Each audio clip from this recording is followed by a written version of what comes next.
Olha, é muito interessante porque se você analisa como um todo, aquele perímetro cujo atirador estava posicionado, segundo declaração do FBI e do Serviço de Segurança Privado de Trump, eles dizem que aquele perímetro do telhado onde estava posicionado o atirador não estava incluído no perímetro que eles deveriam supervisionar. E ali era uma responsabilidade da polícia local.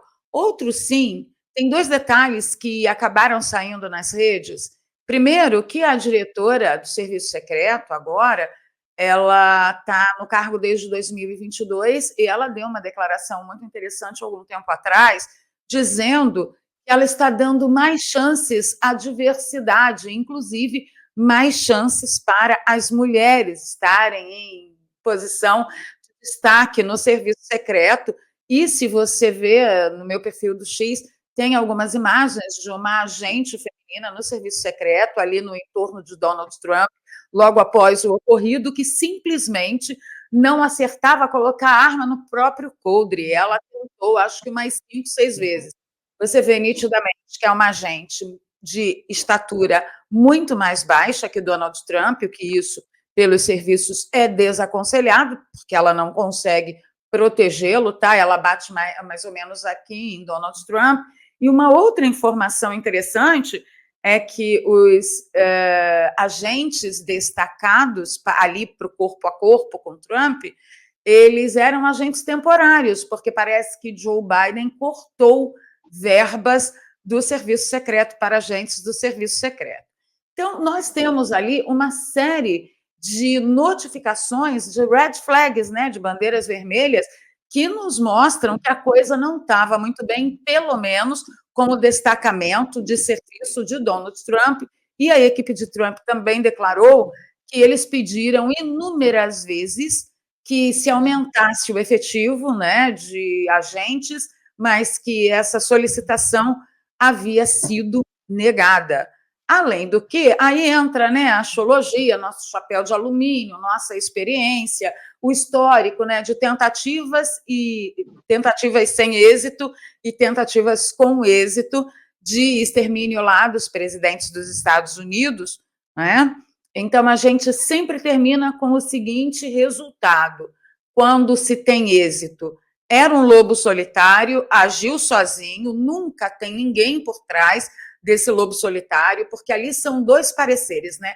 O parecer, quando eles declaram o serviço secreto, o FBI, declaram, olha, era um lobo solitário, é porque eles estão querendo dizer que ali no local ele agiu sozinho, não tinha um carro de fuga, não tinha alguém dando apoio logístico para o assassino. Isso é uma coisa. Agora, todas as investigações de todas as tentativas com ou sem êxito de assassinatos de presidentes dos Estados Unidos terminam sempre assim. Era um lobo solitário, não se avança na investigação e nunca tem ninguém por trás. Então, levando em consideração todo esse histórico e tudo que Trump havia conquistado, principalmente depois daquele debate que ele tratorou Joe Biden, né, foi dormir de barriguinha cheia, Trump estava na liderança, entendeu? Então, dadas as devidas falhas, vamos chamar assim, porque falha é uma coisa que acontece sem a sua vontade. O que a gente observa ali é que parece que teve vontade, tá? Para terminar, eu recebi um comentário muito interessante, que até pode fazer algum sentido, queria até colocar aí para consulta de vocês também, de um ex-atirador de elite do BOPE, que teve lá no canal comigo. Ele deixou um comentário dizendo, porque todo mundo está comentando a respeito do tempo que os atiradores do serviço secreto levaram para reagir, né, depois do primeiro disparo. Chegou a ser de 3 a 4 segundos depois do primeiro disparo, o que permitiu todos os outros disparos. Então, esse profissional, ele comentou o seguinte, que como o atirador estava com uma roupa camuflada e o serviço secreto sabia que onde ele estava, o telhado que ele estava fora do perímetro de supervisão ali do serviço secreto, eles ficaram em dúvida se não era um atirador da polícia local, se não era um agente da polícia local. Obviamente que até pode ser, né? Existe uma possibilidade, mas para a segurança de um ex-presidente que é trucidado na mídia do jeito que Donald Trump eu encaro, no mínimo, como uma facilitação. E aí tem outros detalhes também, né, que apareceram, como, por exemplo, momentos antes, mas assim, coisa de 15 segundos antes, um agente daqueles que ficam ali corpo a corpo com Trump, pedindo para algumas pessoas se afastarem ali da lateral do palanque, mas não estava acontecendo nada ainda. E o agente está totalmente assim, ó, falando com as pessoas, abaixado, sai, sai, sai.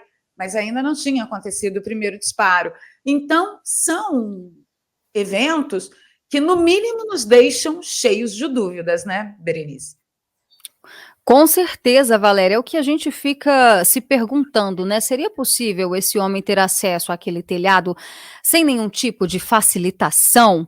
A gente tem uma outra foto muito interessante, vamos colocar ela aqui. Esse fotógrafo, gente, ele conseguiu registrar o movimento ali, ó, da bala. Olha só que interessante, essa foto é real, tá, gente? Muita gente ficou questionando se seria algum tipo de montagem, mas ele conseguiu pegar ali esse frame de segundos que mostra, né, o trajeto onde a bala atinge de raspão a orelha do Donald Trump. E o próprio ex-presidente disse o seguinte, que no momento em que ele foi atingido, ele estava virando o rosto, ele estava falando ali sobre um gráfico, né? A gente tem até uma foto aqui que ele está mostrando o gráfico sobre o aumento da imigração ilegal no governo de Joe Biden. E aí ele disse, esse gráfico salvou a minha vida, porque foi o momento em que ele fez um leve movimento com o rosto, Gustavo, e conseguiu se desvencilhar de uma bala que poderia ter atingido direto na cabeça. Agora...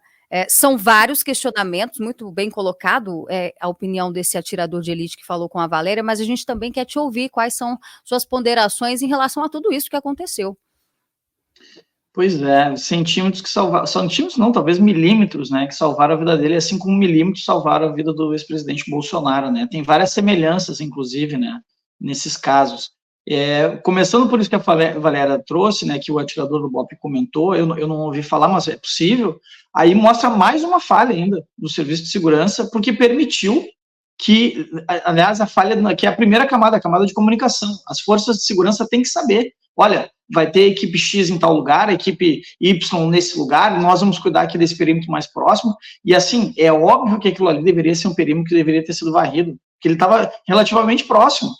Tudo bem que o cara estava, né, enfim, usando um armamento ali, talvez de precisão, não sei o nível de habilidade, mas obviamente era um tiro muito difícil de ser dado, dali daquela distância, mas ele estava ali, inclusive no vídeo que vocês mostraram no início, está escrito ali, né, tempo suficiente para eliminar, né, ou neutralizar essa ameaça. Então, assim, as falhas são inúmeras, isso vai ser discutido ao longo de muito tempo, mas como bem colocou a Valéria, né, aí vira a teoria da conspiração, vira 1000 teorias diferentes, como foi no caso do Kennedy, que é o caso mais famoso, né, como foi no caso aqui do Adélio, o Adélio agiu sozinho, mas incrivelmente, antes de ele chegar na delegacia, já tinha uma equipe de advogados prontos para defendê-lo, então, assim, são coisas que a gente precisa entender para poder fazer essa análise que vai surgir ao longo da campanha, não há dúvida disso, acho que isso não é que define a campanha, assim como eu discordo de quem acha que a facada definiu a campanha aqui no Brasil, o presidente Bolsonaro ganharia de qualquer jeito, assim como o presidente Trump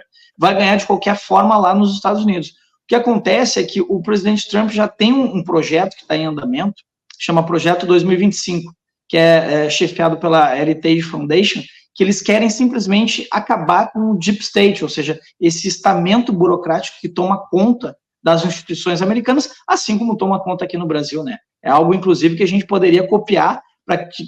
Qual é a ideia deles? É já ir treinando pessoas, eles já estão fazendo isso, para quando o presidente Trump assumir em janeiro de 25, ele tenha já um quadro de pessoas para conseguir botar no lugar em pontos estratégicos, em posições estratégicas do governo e não ficar dependendo, né, do que eles chamam lá do deep state, que é a burocracia, né? É o estamento burocrático, e aqui no Brasil funciona do mesmo jeito. Outra similitude que eu vejo nesse caso, e aí a Valéria trouxe dessa questão de eles terem retirado, né, ativos de segurança ali do presidente Trump, e ter negado aumentar o efetivo, aqui no Brasil eles retiraram, ilegalmente, inclusive, como é que se chama, recursos de segurança que deveriam fazer a segurança do ex-presidente Bolsonaro. Retiraram, e aí as pessoas podem pesquisar aí, retiraram acesso a carro blindado, número de segurança, tudo isso que é previsto por lei, que um ex-presidente da República tem direito, o governo Lula fez questão de tirar para deixar o presidente Bolsonaro vulnerável. A vantagem é que o presidente Bolsonaro tem, além de Deus ao lado dele, tem o povo, né? Então nada vai acontecer com ele, mas é tudo que a esquerda quer, né? E aí, trazendo tudo, acho que o resumo disso tudo é o seguinte: isso é fruto dessa campanha de ódio que é feito tanto contra o Trump, quanto contra o presidente Bolsonaro, contra o Milei, todas as lideranças de direita, o campo da direita, né, não só as lideranças, contra todos os conservadores, essa campanha massiva e sistemática, insistente, dizer que somos fascistas, somos nazistas, somos monstros, somos genocidas, ou seja, tu vai desumanizando a pessoa e aí tu permite que tu faça qualquer coisa com ela, afinal de contas ele nem humano é, né, ele é um monstro. Então, como disse o Lula recentemente, né, isso tudo está interligado, eu estou fazendo toda essa volta porque tudo isso é muito interligado, é o modus operandi da esquerda, ou seja, essa gente tem que ser eliminada. Na sexta-feira, inclusive, Berê, teve um artigo naquele site de esquerda 247, dizendo o seguinte, o título do artigo era o seguinte: é hora de dizimar a extrema-direita. Então, assim, é a forma como a esquerda enxerga o campo conservador, o campo da direita. Eles não pretendem dialogar conosco, eles querem nos dizimar. E veja, eles dizem que nós somos os propagadores de ódio, na verdade, eles que são os propagadores de ódio, eles são os extremistas, eles é que atacam sistematicamente a democracia. Então é importante que a gente comece a botar o nome certo. Eles não são de esquerda, eles são de extrema esquerda. E nós estamos aqui, sim, defendendo a democracia. Então, é lamentável, que bom, né? Graças a Deus, acho que foi a mão de Deus ali que virou um pouco a cabeça do presidente Trump e evitasse, senão hoje aqui nós vamos estar todos numa comoção mundial, né? Porque vamos deixar as coisas muito claras, né? A eleição do presidente Trump agora em novembro significa muito mais do que simplesmente a eleição de presidente americano. Isso pode mudar os rumos do mundo. A gente está na beira do abismo, né, caminhando para um esfacelamento do tecido social, sobretudo na sociedade ocidental, e a eleição do presidente Trump pode representar a volta, né, digamos assim, o caminho de volta para as coisas voltarem ao seu lugar, ao seu devido lugar, inclusive aqui no Brasil, né? Então, vamos torcer para que o presidente fique protegido, né, até a eleição, e que o serviço de segurança resolva se entender, né, porque foram uma infinidade de erros e falhas ali, até bobas, né, que não nos deixam pensar outra coisa que não seja intencional. Não adianta tentarem te impedir de assistir os meus vídeos. Nós sempre vamos dar um jeitinho para que você fique por dentro de tudo que tá rolando. E agora você pode ter esse acesso a todos os meus conteúdos com o aplicativo da nossa família. Com o app do Te Atualizei, você vai ter acesso no seu celular a todos os conteúdos que eu faço para te atualizar com o rumo óbvio das coisas. Vai ser só um clique para você assistir a tudo isso aqui. Os meus vídeos exclusivos que eu faço no sofá, as edições especiais do News, o meu jornal semanal, documentários sobre temas de política, podcasts, entrevistas e muito mais. Por enquanto, o app está disponível apenas para quem tem Android, mas daqui a pouco vai sair a versão para iPhone. Libere seu acesso a todos os meus conteúdos que estão disponíveis somente na minha plataforma.